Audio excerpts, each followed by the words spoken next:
Pessoal, tudo bem? Bem-vindo a mais um vídeo aqui no meu canal. Hoje eu vou contar a respeito de uma revolução que mudou tudo que a gente entende sobre o governo de um país. Ela foi a primeira a determinar que o poder emana do povo, ou seja, que vem de baixo para cima. Essa revolução criou as bases da democracia moderna e inventou até o nome do cargo de presidente. A Revolução Norte-Americana se tornou um modelo para as independências de quase todos os países da América, até mesmo do Brasil. E tudo isso começou por causa de um imposto sobre os produtos vindos do exterior. Hoje eu vou contar tudo isso e muito mais para vocês. Fique até o final. Até a maior parte do século XVIII não havia nenhum sinal de que as colônias britânicas na América do Norte podiam querer se separar. Na época, o lado leste do continente estava dividido entre os britânicos e os franceses, que não se entendiam bem há muito tempo, desde lá atrás da Guerra dos 100 Anos, como eu contei neste outro episódio.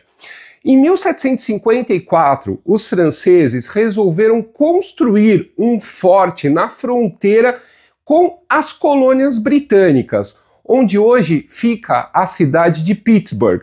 Claro que os britânicos não iam deixar isso barato e mandaram uma força que consistia em milicianos da colônia e nativos da língua iroquesa.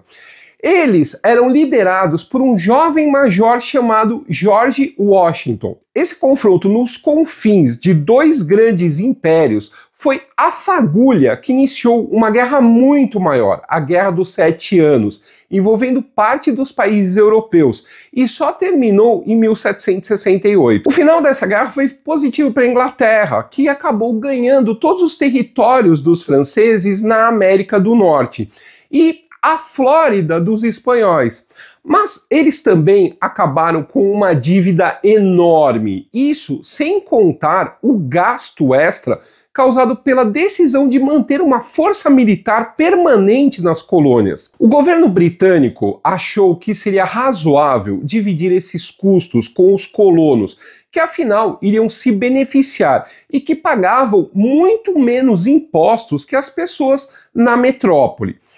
Em 1764, o parlamento aprovou a Lei do Açúcar, que reduziu a taxa de importação sobre o açúcar e melado, mas obrigava as colônias norte-americanas a comprar esses produtos apenas da metrópole.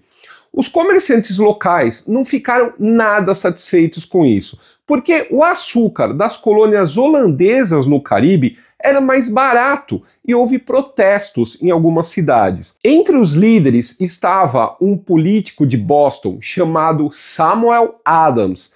Ele argumentava que, como os colonos não tinham representação no parlamento britânico, esse órgão não tinha poder para taxá-los. Na época, essa ideia não fez muito sucesso.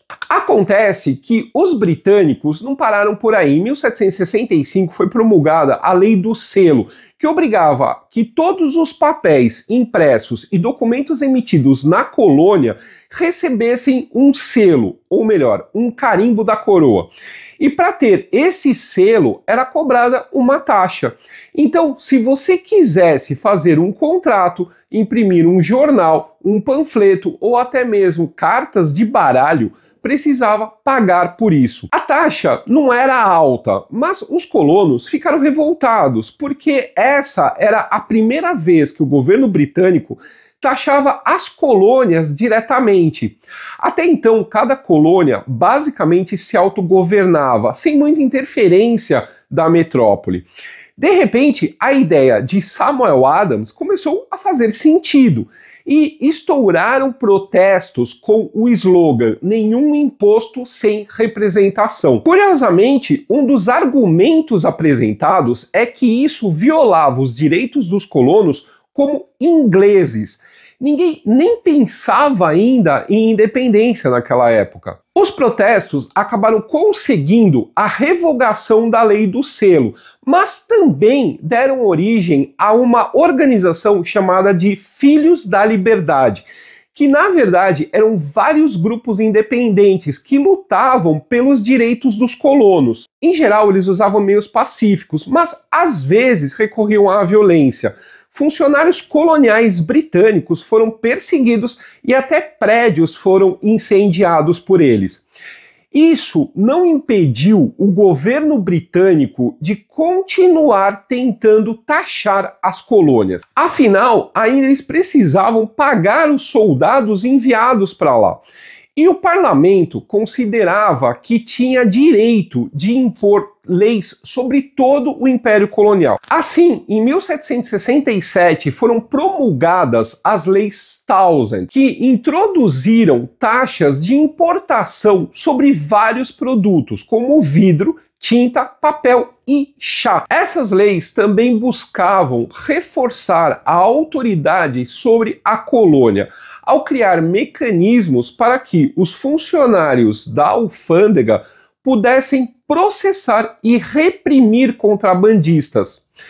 Claro que os protestos redobraram e produtos britânicos começaram a sofrer boicotes, com os portos das colônias se recusando a desembarcá-los. A revolta maior foi na cidade de Boston, onde a Câmara Municipal chegou a declarar que os cidadãos não eram obrigados a aceitar os atos do parlamento. Claro que o governo britânico não gostou nada e ameaçou prender os revoltosos por traição. A situação foi se agravando até que em 5 de março de 1770, uma multidão cercou um grupo de soldados nas ruas, atirando pedras e bolas de neve. Os soldados entraram em pânico e atiraram contra a multidão, matando 5 pessoas. Esse incidente ficou conhecido como Massacre de Boston e foi uma ótima propaganda para os patriotas, como eram chamados os habitantes das colônias, que se opunham ao domínio britânico. Outra vez, o parlamento foi forçado a revogar os novos impostos. Só a taxação do chá foi mantida, para demonstrar que Londres realmente tinha poder sobre as colônias. Os protestos diminuíram, mas os mais radicais continuaram a pressão, chegando a incendiar um navio que tentava reprimir o contrabando. Para coordenar esses patriotas espalhados pelas 13 colônias, Samuel Adams criou o Comitê de Correspondência, que buscava trocar informações entre eles. Nessas organizações surgiram lideranças como, por exemplo, Thomas Jefferson. Enquanto isso, no início de 1773, o parlamento britânico passou a Lei do Chá, visando reforçar não só os impostos, como também o monopólio da Companhia das Índias Britânicas na venda desse produto. Essa foi a desculpa perfeita para os patriotas que começaram a pressionar os comerciantes para não permitir o desembarque de nenhum chá que pagasse esse imposto. Claro que isso acabou dando confusão em Boston de novo. Em 16 de dezembro de 1773, um grupo dos Filhos da Liberdade, liderados por Samuel Adams, entraram no porto da cidade vestidos como nativos, invadiram um navio e jogaram no mar toda a carga de chá, no valor de 10.000 libras, o equivalente hoje a 5 milhões de reais. Esse evento entrou para a história como a Festa do Chá de Boston. As autoridades britânicas ficaram furiosas e o parlamento passou uma série de leis em retaliação contra as colônias, especialmente Massachusetts, onde fica Boston. O porto da cidade foi fechado e a colônia perdeu a sua autonomia, passando a ser governada diretamente pela metrópole. Tudo isso causou ultraje, já que abria um precedente de que a mesma coisa poderia acontecer com as outras colônias.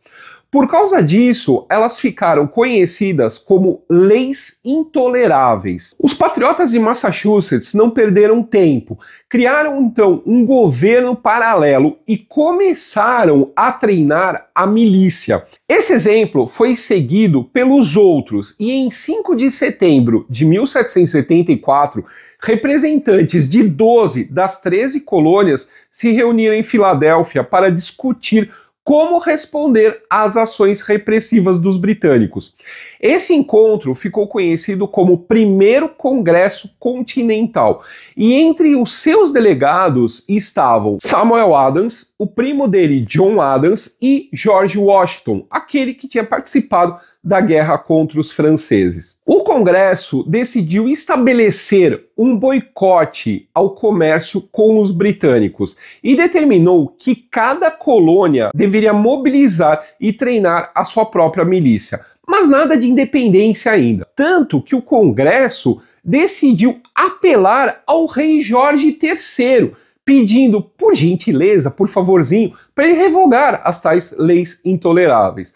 Mas a resposta não foi a que os delegados esperavam. O rei declarou Massachusetts em estado de rebelião e ordenou que as tropas em Boston desarmassem e prendessem a milícia. Na madrugada de 19 de abril de 1775, uma força de 700 britânicos saiu de Boston para Concord, onde ficava o arsenal rebelde. Só que alguns patriotas viram a movimentação e vários deles, como Paul Revere, correram para avisar os colegas que os britânicos estavam chegando. Aquele famoso meme, né? Os britânicos estão vindo, os ingleses estão vindo. Os dois exércitos se encontraram no amanhecer em Lexington, onde os patriotas estavam em menor número, além de não serem tão bem treinados e armados. Por isso, foram obrigados a recuar até Concord. Só que, quando os britânicos chegaram, a milícia tinha recebido reforços e conseguiu forçar os inimigos a desistir e retornar para Boston. Outros grupos foram atacando os soldados ingleses pelo caminho de volta, e no final os rebeldes acabaram sitiando a cidade. Essas batalhas são consideradas o início da Guerra de Independência dos Estados Unidos. Logo depois, em 10 de maio, teve início o Segundo Congresso Continental. Além dos dois Adams e de George Washington, os delegados incluíam agora Thomas Jefferson, o cientista Benjamin Franklin e vários nomes familiares para os norte-americanos, inclusive os 5 primeiros presidentes. A maioria deles eram homens ricos e cultos, conhecedores do principal movimento intelectual da época, o Iluminismo. Esse movimento propunha mudanças políticas e sociais por meio da disseminação do conhecimento. Vários deles também eram membros da maçonaria. Por outro lado, muitos deles possuíam fazendas movidas pelo trabalho de pessoas escravizadas. O segundo congresso visava discutir o que fazer depois que o primeiro não teve suas reivindicações atendidas. Mas eles foram atropelados pelas primeiras batalhas e tiveram que estabelecer um governo provisório. A partir daí, os patriotas passaram a ser conhecidos como continentais. Os delegados concluíram que as milícias não eram suficientes para fazer frente aos soldados britânicos e decidiram formar um exército comandado pelo militar mais experiente do grupo, George Washington. Antes que ele assumisse o comando, os britânicos decidiram tentar furar o cerco a Boston, tomando o terreno mais alto do lugar, chamado Bunker Hill. Os continentais do cerco foram avisados por espiões e trataram de fortificar essa colina. Essas preparações foram notadas e na noite de 17 de junho, ambos os lados começaram a chamar reforços. Os britânicos atacaram às 3 horas da tarde, com uma força maior que a dos continentais. Os rebeldes também sofreram com deserções, mas resistiram por 2 horas e se retiraram quando acabou a sua munição. A vitória não foi muito boa para os britânicos, porque eles sofreram cerca de 1000 baixas, incluindo de 100 oficiais. A Batalha de Bunker Hill demonstrou que as milícias da colônia eram capazes sim de enfrentar os britânicos de igual para igual. Hoje existe um monumento nesse local que foi visitado por Dom Pedro II em 1876 durante o centenário da independência norte-americana, como eu contei neste outro episódio. Ainda em 1775, houve uma tentativa dos continentais em tomar Quebec, no Canadá. Essa tentativa foi liderada pelos generais Richard Montgomery e Benedict Arnold, mas a expedição foi um fracasso. Eles chegaram a tomar Montreal, mas sofreram mais derrotas que vitórias e foram finalmente forçados a retornar quando estourou uma epidemia de varíola entre os seus homens. Em março de 1776, o exército que estava sendo formado por George Washington conseguiu expulsar os britânicos de Boston. E com isso, as 13 colônias passaram a estar nas mãos totalmente dos rebeldes. Cada uma delas começou a formar governos e escrever suas próprias constituições, recusando a autoridade britânica. Até então, o Congresso Continental continuava tentando negociar com a metrópole, e a ideia de independência estava ainda longe de ser uma unanimidade. Essa posição começou a mudar depressa quando o filósofo Thomas Paine publicou um panfleto chamado Senso Comum. Nessa obra, ele reuniu argumentos morais e políticos em favor das 13 colônias se tornarem independentes como uma república, com base em princípios iluministas. O livrinho fez um sucesso enorme, tanto que ainda é a obra norte-americana mais vendida de todos os tempos. Em abril de 1776, a Carolina do Norte decidiu autorizar os seus delegados a votar a favor da separação completa, e foram seguidos por várias outras colônias. E em 7 de abril, Richard Henry Lee, da Virgínia, apresentou formalmente ao Congresso a proposta de separação. O Congresso, então, decidiu que precisava de uma declaração de independência. E para isso foi formado um comitê de 5 pessoas: John Adams, Thomas Jefferson, Benjamin Franklin, Roger Sherman e Robert Livingston. A redação coube principalmente a Jefferson, que acabou criando um dos documentos políticos mais influentes do mundo. A Declaração de Independência dos Estados Unidos é toda baseada nos princípios iluministas. Já na primeira frase, por exemplo, é dito que o desejo de separação política tem como base as leis da natureza. Mais para frente está a afirmação de que todos os homens são criados iguais e com certos direitos inalienáveis, entre os quais a vida, a liberdade e a busca da felicidade. Esses direitos devem ser garantidos por um governo cujo poder emana da vontade dos governados. Hoje, tudo isso parece muito óbvio, mas na época essas ideias eram novas. No mundo em que ainda se acreditava no direito divino dos reis, falar que o poder emana do povo era completamente revolucionário. A Declaração de Independência ajudou a espalhar essas ideias liberais que vieram a refletir na independência brasileira, por exemplo. No dia do fico, só para dar um exemplo, quando o Dom Pedro I diz que ficava no Brasil pela felicidade geral da nação, ele está expressando essas ideias. Tem um episódio aqui no canal sobre o dia do fico. Claro que essa igualdade era somente para os homens e para os brancos. As mulheres e os negros escravizados e também os povos originários ficavam fora disso tudo. Jefferson, que era dono de escravizados, tentou colocar um trecho defendendo a abolição, mas os demais delegados foram contrários. A Declaração de Independência foi aprovada pelo Congresso em 2 de julho de 1776 e entrou em vigor no dia 4 de julho, que é considerado o dia da independência dos Estados Unidos da América. Estados Unidos porque cada uma das antigas colônias se transformou em um estado e todas se decidiram se unir e formar um país só. E América, logicamente, é o nome do continente onde eles estão. Washington se instalou com as suas tropas em Nova York, achando que esse seria o local que provavelmente os britânicos usariam para fazer o desembarque das suas tropas. E realmente foi exatamente isso que aconteceu. No mesmo dia em que foi aprovada a Declaração de independência. Os dois grupos só se enfrentaram em 27 de agosto na Batalha do Brooklyn, que foi o maior confronto da Guerra de Independência. Os britânicos contavam com 20 mil soldados, incluindo mercenários hessianos, vindos de Hessen-Kassel, na atual Alemanha.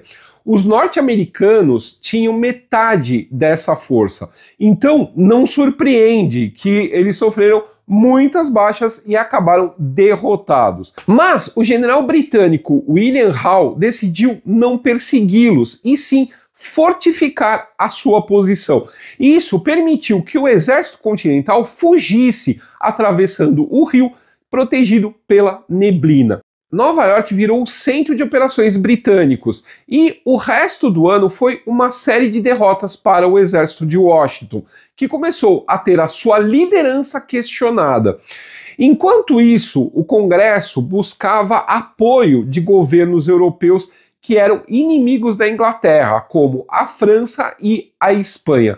Benjamin Franklin foi enviado para a França, buscando o reconhecimento da independência. Mas esses países não se interessaram em se envolver com uma causa que parecia perdida. A ajuda que veio foi de um jovem aristocrata que tinha acabado de se tornar capitão no exército francês, o Marquês de Lafayette. Lafayette comprou um navio com o seu próprio dinheiro e recrutou e armou um grupo de oficiais que desejava lutar ao lado dos norte-americanos. E depois de muitos percalços, conseguiu zarpar para o outro lado do Atlântico. Lafayette acabou se tornando um grande herói da Revolução Norte-Americana. Mas Washington não estava parado e esperando por ajuda. No final do ano, soldados britânicos e mercenários hessianos foram passar o inverno em Nova Jersey. Mas como achavam que não ia haver um ataque nesse clima, eles esqueceram de reforçar as defesas. Claro que ao saber disso, o comandante norte-americano resolveu aproveitar. Na noite de Natal, Washington liderou 2.400 homens e atravessou o rio Delaware no meio do gelo. Ele cercou os hessianos em Trenton e os pegou de surpresa, fazendo com que se rendessem. Essa pequena vitória elevou a moral do exército continental.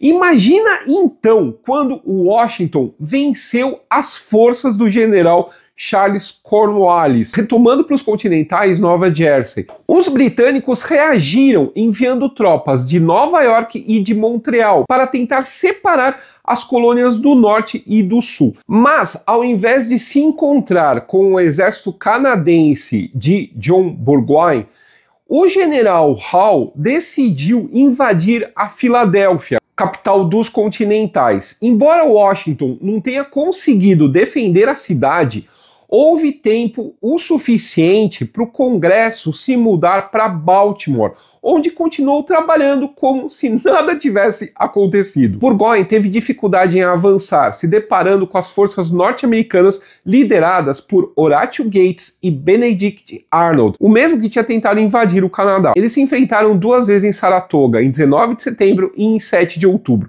Na primeira, os britânicos levaram a melhor, mas tiveram uma perda enorme de homens. Na segunda, os norte-americanos conseguiram romper as linhas do inimigo e capturar um dos comandantes, forçando Burgoyne a ordenar a retirada do exército. Ele acabou se rendendo 10 dias depois. A vitória na Batalha de Saratoga foi um ponto de virada na guerra, exatamente o que os norte-americanos precisavam. Dessa forma, eles conseguiram convencer os poderes europeus a ajudá-los. Em 6 de fevereiro de 1778, os Estados Unidos e a França assinaram um tratado de aliança. Assim, os franceses foram os primeiros a reconhecer o novo país. Eles foram seguidos de perto pelos espanhóis e pelos holandeses, e todos eles entraram em guerra atacando navios britânicos na própria Europa e também no Caribe. A Inglaterra precisava desesperadamente proteger essas outras colônias, então retirou parte das tropas e as mandou para o Caribe. Também mudou o comando militar, que passou para o general Henry Clinton, que recebeu ordens para abandonar a Filadélfia e consolidar a base em Nova York. Mas Clinton foi perseguido por Washington e eles se enfrentaram na Batalha de Monmouth, em Nova Jersey, em 28 de junho de 1778. Essa foi a última grande batalha no norte, terminou mais ou menos empatada. Quem não estava nada feliz com isso era o Benedict Arnold. Ele se sentia desvalorizado por seus colegas, que várias vezes assumiram glórias que na verdade lhe pertenciam. Na primeira batalha de Saratoga, por exemplo, Horatio Gates nem mencionou Arnold nos seus despachos, embora ele é que tenha liderado a ação. A gota d'água aconteceu quando Arnold foi nomeado comandante militar da Filadélfia e se viu envolvido nas disputas políticas da cidade, sendo acusado de simpatia com os britânicos. Sentindo que não tinha mesmo apoio do seu comando, Arnold resolveu transformar as suspeitas em realidade e trocou de lado, passando a lutar contra os continentais. Enquanto isso, os britânicos resolveram mudar de tática e começaram a atacar o sul, onde o número de lealistas era maior. Além disso, havia muitas pessoas escravizadas e eles receberam a promessa de serem libertados caso se juntassem aos britânicos. Cerca de 20 mil negros participaram da guerra do lado deles. Enquanto isso, vários patriotas que eram proprietários de escravizados os encorajavam a se alistar, prometendo libertá-los no fim da guerra. Mas poucos mantiveram a palavra. Essa divisão também apareceu entre os povos originários.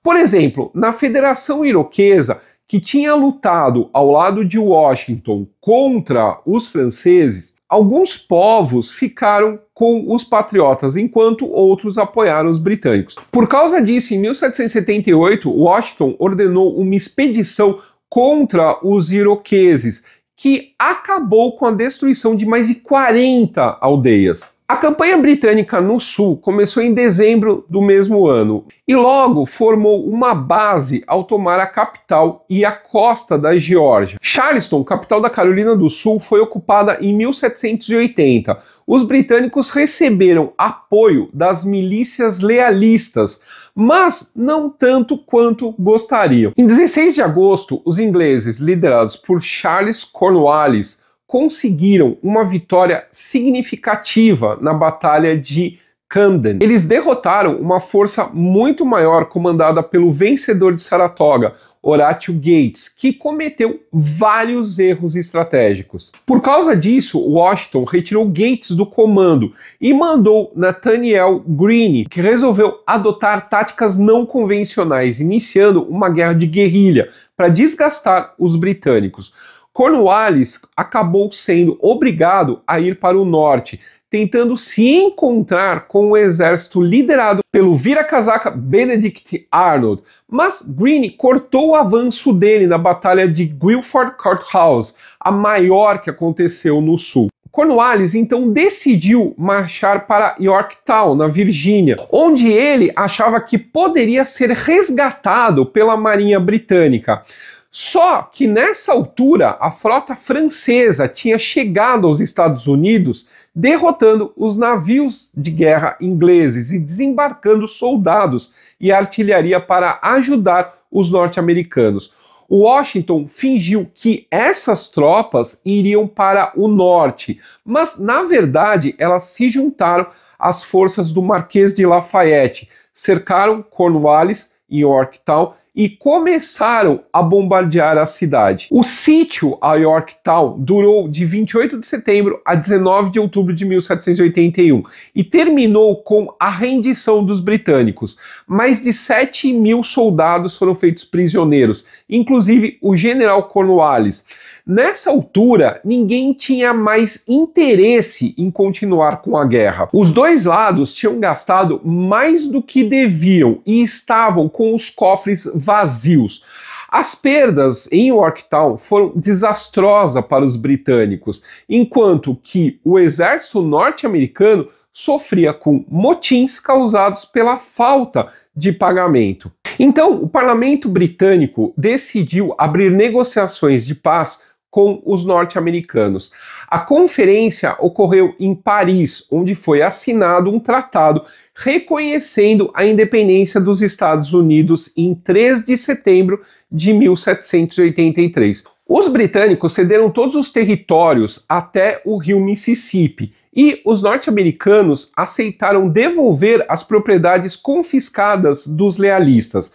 Os espanhóis ganharam a Flórida, enquanto os franceses basicamente ficaram com as dívidas. George Washington decidiu que era hora de se aposentar, mas o herói do momento não se livrou da vida pública tão facilmente. Quando a nova Constituição do país foi aprovada em 1788, ele foi convencido a se tornar o primeiro líder dos Estados Unidos. Era tudo tão novo que até o nome do cargo foi tema de discussão. No fim, eles escolheram algo modesto: presidente, ou seja, aquele que preside, que dirige. Esse termo acabou sendo adotado pela maioria das repúblicas de todo o mundo. A independência norte-americana se tornou um modelo para a separação política da maioria das colônias das Américas. Eu falei de algumas delas no episódio sobre o Simão Bolívar, mas a influência desse evento foi muito além disso. O Marquês de Lafayette, por exemplo, e outros oficiais que retornaram para a França, levaram com eles as ideias de liberdade e igualdade. Junto com a crise econômica causada, em parte, pela participação na guerra norte-americana, isso acabou desembocando na Revolução Francesa. E ela foi quem acabou criando as bases do que a gente conhece hoje por democracia moderna, como eu contei nesse outro episódio sobre ela no canal. E se você fosse começar uma revolução hoje, qual revolução você começaria? Por arrumar seu quarto, lavar a sua louça? Que grande revolução você faria hoje em dia, ou na sua casa ou no mundo. Se você assistiu esse vídeo até aqui, digite aqui embaixo nos comentários 4 de julho, isso ajuda a dar uma melhorada aqui no canal. Se você quiser ajudar de alguma maneira, né, porque ajuda a impulsionar, a ver que o vídeo é relevante. Se você quiser ajudar de outras maneiras, você pode ver se você está inscrito no canal. Se você não está inscrito, por favor, se inscreva. Tem vídeo novo todas as quartas-feiras, às 8h30 da noite aqui no canal. Dá uma olhadinha se o teu sininho está ativado. Se não tiver, ativa para você receber as notificações de vídeos novos aqui no canal. Você pode mandar também um Pix para nós, o endereço está passando aqui embaixo, ou então entrar para o clube do canal, o link está aqui embaixo desse vídeo. Então um abraço, boa revolução e até a próxima semana.